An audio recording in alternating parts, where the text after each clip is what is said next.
Good morning and welcome to my orchid room. You have me on my knees because I have a plant on my lower shelf that I can't wait to show you. The other day I showed you its beginning growth, and yes, I did post that video. I have a few videos in the backlog department, like in the back pocket that haven't quite shown up because the editor, Michelle here, just hasn't got to them. But I also just wanted to say good morning. It's a Sunday morning.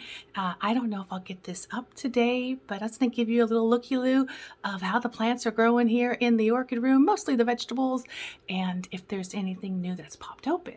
And here we have on my knees down here at the floor level what I was told when I purchased her was a Dendrobium amabile.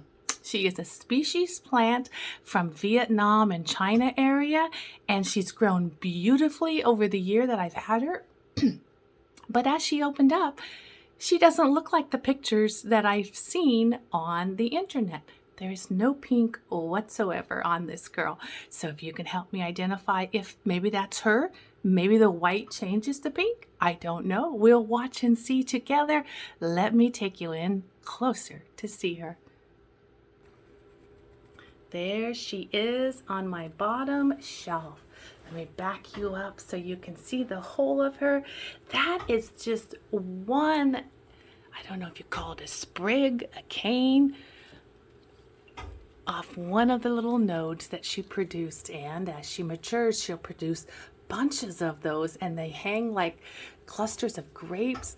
But they opened up yesterday with yellow in the middle, all white, yellow in the middle, not a stitch of pink anywhere.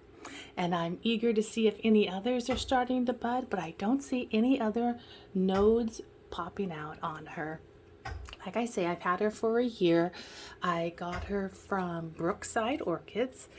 Dendrobium amabile is what I was told she is. She is a species, so she hasn't been crossed with anything else. She's not a hybrid. This, I think, one of these are the canes she's been growing all year long. So she may be growing on last year's cane that she came with. But she's a very easy plant. I keep her. She was, as my collection has grown, she used to be up on a table closer to the lights. Now she's on the bottom shelf, and she gets the lights from 3 different directions. So on the bottom of this shelf, all the way up here, we have a Marsh Hydro. When you turn over here, we have a Bloomspect 1000, and over here a Bloomspect, I think 750 watt. So she's getting a lot of love and life. And I water her as probably once a week. I give her a good dousing where I take her to my water bowl and I water her up really good. I know when I made this pot, I put a note on one of these that she has lots of room because I filled it with those, I was going to say marshmallows. I filled it with those popcorn peanuts. And so there's room for her roots to grow. So when I see them coming through the bottom, that's when I'll probably transplant her to a larger pot. But every once in a while, midweek, if it's in the high 90s or something, I just drop a little bit of water down there in the middle, and sometimes I'll spritz her canes and just give her a little hydration. Wash her leaves every once in a while. They get dusty inside in the orchid room. But we've got lots of fans going in the room. Normally, not when I'm filming, I turn them all off. But that is my Dendrobium amabile. No smell to her, but such beauty. Such beauty. I'm just thankful that I get a chance to see that with my eyes. Wow. If you have this plant at home and it has a different name, then let me know. If you have this and it changes colors, I'd love to know too. Let me show you a little bit about what's going on here in my orchid room. Real fast on this Monday. I know y'all don't like long videos because you never watch them all the way through. That much I can tell by my analytics. So I will try to go fast here. We have an attempt at growing vegetables indoors. So we have an attempt over here of some green beans going. We have supposedly a cucumber plant growing down there, but the leaves aren't doing very well. I had 2 tomato plants and I pulled one out because I thought, boy, Michelle, you do not have enough room in here for 2 of those same kinds of tomato plants. But I will be starting some seeds of a smaller a tomato plant to go in the other pot later in the season. Over here, that is mostly my vegetables growing there. We have a variety of things seeding up. I need to plant more sugar snap peas all along the trellis lines here. Tons of radishes, working on spinach. I'm gonna have to thin out my kohlrabi into smaller containers and grow them individually now that they started. Carrots, I'll just leave well enough alone on those.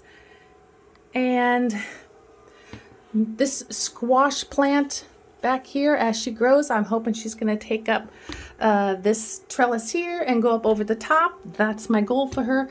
And if it doesn't work, well, then I won't do squash next year. But I just left 1 plant in. I pulled the other 2 out, thinking it was a little bit excessive. But on my work table here, you can see today's goal is to transplant some of those starts and get them going again and get some new starts here. These lettuces that are growing pretty well here, I have them really thick. I might transplant them into those.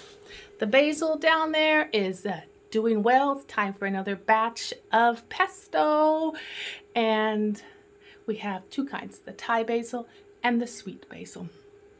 As far as plants that have opened up, what has opened up? This one over here, every 6 months, this one opens for me. I am so thankful. She is the Kosh Wallace Paradise of BC, Brassavolia, Catalea, little stars with Caudebec. And every 6 months I get 2 more blooms from her. She started with 3 blooms. Let me take you in and show you her growth. She keeps growing upward, so I'm going to have to learn to maybe tilt her a little bit when I plant her next time. But as far as, I think most of her roots on the top are good. The bottom ones look like they may have died off. That might just be her habit. And I may have to get a shallower pot for her in the future. But she's on the top shelf. She likes the light. She likes the humidity. And she has a smell. Ooh, that reminds me of Hawaii. My grandma took me to Hawaii. And that's the smell that I remember walking through the hotel lobby with the open walls and the live plants all around. Just beautiful. Well, I wanted to thank you for joining me here today for a quick little looky-loo at Dendrobium amabile and my orchid room. I wish you wellness, I wish you peace, and until we talk again, bye-bye.